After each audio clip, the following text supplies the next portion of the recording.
اقبال کہتا ہے کہ عشق غیور کے چہرے پہ جو سرخی اور بانکپن ہے وہ حسین ابن علی کے خون کا صدقہ ہے. قیامت تک کے لیے جبر کے خلاف جتنی بھی قومیں اٹھیں گی اور جتنے بھی لوگ میدان عمل میں آئیں گے، میں ہر سال کہا کرتا ہوں کہ سب کا قائد حسین ابن علی ہوگا. مہاتما گاندھی نے جب اپنی قوم کو کہا برطانوی سامراج کے خلاف کھڑے ہو جاؤ، اور قوم سے خطاب کرتے ہوئے مہاتما گاندھی ہندو نے کہا کہ تم کہو گے وہ حکومت جس کی سلطنت میں سورج طلوع اور غروب بھی ہوتا ہے، اس سے ٹکرانا حماقت ہے، خودکشی کرنے کے مترادف ہے. لیکن اس کے باوجود میں کیوں کہہ رہا ہوں کہ اس سامراج کے خلاف کھڑے ہو جاؤ؟ مہاتما گاندھی نے کہا تھا اس لیے کہ میرے سامنے حسین ابن علی کا کردار موجود ہے. آج پوری دنیا کے اندر ظلم اور جبر کی ہوائیں چل رہی ہیں، اور اس وقت امت مسلمہ کو کردار حسین ادا کرنے کی ضرورت ہے.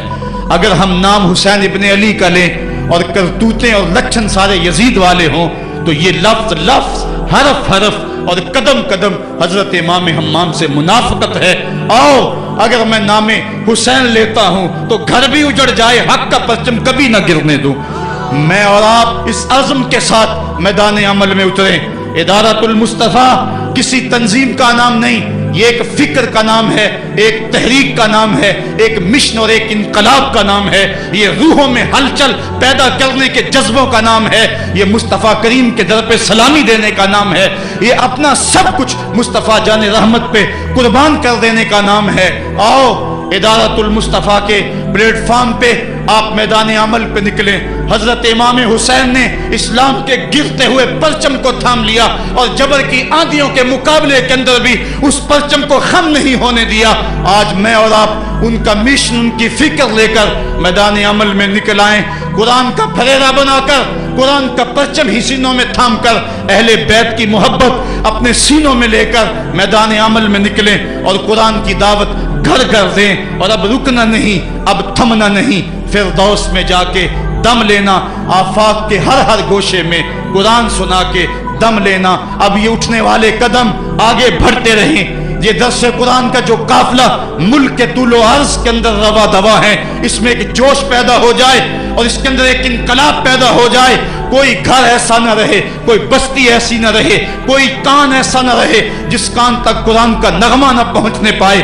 ادارۃ المصطفیٰ کے جوان سال مبلغ گلی گلی کوچے کوچے پھیل جائیں، اور جو داعی ہیں، دعوت دینے والے ہیں، اگر وہ خود پیغام پہنچا سکتے ہیں تو اشہد بلال عند اللہ اشہد، بلال کی اشہد بھی اللہ کو قبول ہے. وہ ٹوٹے پھوٹے لفظ لے کر میدان عمل میں نکل آئیں، ورنہ وہ سیڈیز لے لیں، وہ اور کتب لے لیں، وہ دین کا نعرہ لے لیں، وہ پیغام حق لے لیں، اور گلی گلی کوچا کوچا اسوہ شبیری اور نام حسین کی دہائی دیتے چلے جائیں.